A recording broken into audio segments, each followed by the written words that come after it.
లైంగిక వేధింపుల కేసులో జానీ మాస్టర్ నుంచి నిజాలు బయటపడనున్నాయి. బాధితురాలతో జానీ మాస్టర్ కు ఉన్న సంబంధంపై విచారణ జరపనున్నారు పోలీసులు. ఇప్పటికే కస్టడీలోకి తీసుకున్న పోలీసులు రెండో రోజు ఎలాంటి ప్రశ్నలు వేస్తారనేది హాట్ టాపిక్ గా మారింది. అటు జానీ మాస్టర్ భార్యను కూడా విచారించే అవకాశం ఉన్నట్లు తెలుస్తోంది. మరి జానీ మాస్టర్ పై థర్డ్ డిగ్రీ ఉపయోగిస్తారా? ఏం జరగనుంది?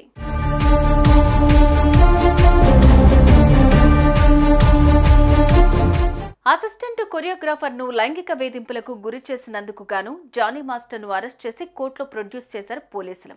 కోర్టు 14 రోజుల రిమాండ్ విధించగా ఆయన చంచల్ కూడా జైలుకు తరలించారు. ఈ క్రమంలో నార్సింగి పోలీసులు జానీ మాస్టర్ కస్టడీ కోరటం కోర్టు అంగీకరించడం జరిగింది. అయితే జానీ మాస్టర్ పై థర్డ్ డిగ్రీ ఉపయోగించొద్దని కోర్టు ఆదేశించింది. దీంతో జానీ మాస్టర్ ను అతని లాయర్ ముందే ప్రశ్నించనున్నారు పోలీసులు.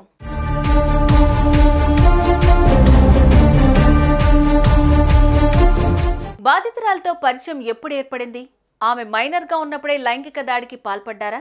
ఆ తర్వాత ఆమెను వేధించారా? మీ భార్య బాధితురాలపై ఎందుకు దాడి చేసింది? దాడి చేయటానికి గల కారణాలు ఏంటి? బాధితురాలు ఇప్పుడు ఫిర్యాదు చేయటానికి కారణం ఏంటి? ఈ ప్రశ్నలన్నీ జానీ మాస్టర్ను అడగనున్నారు.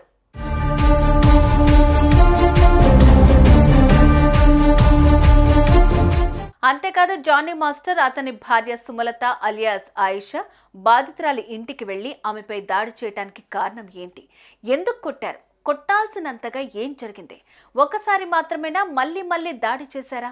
ఈ విషయాలన్నిటిపై పోలీసులు సుమలతను కూడా ప్రశ్నించనున్నారు. ఈ విచారణ మొత్తం జానీ మాస్టర్ లాయర్ సమక్షంలోనే జరగనుంది. ఎలాంటి థర్డ్ డిగ్రీ ఉపయోగించేందుకు వీలు లేకపోవడంతో విచారణ సున్నితంగా జరగనుంది.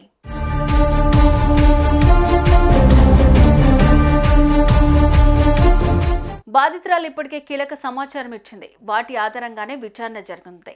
జానీ మాస్టర్ ఆయన భార్య సుమలత చెప్పే విషయాలను కూడా పరిగణలోకి తీసుకోనున్నారు పోలీసులు.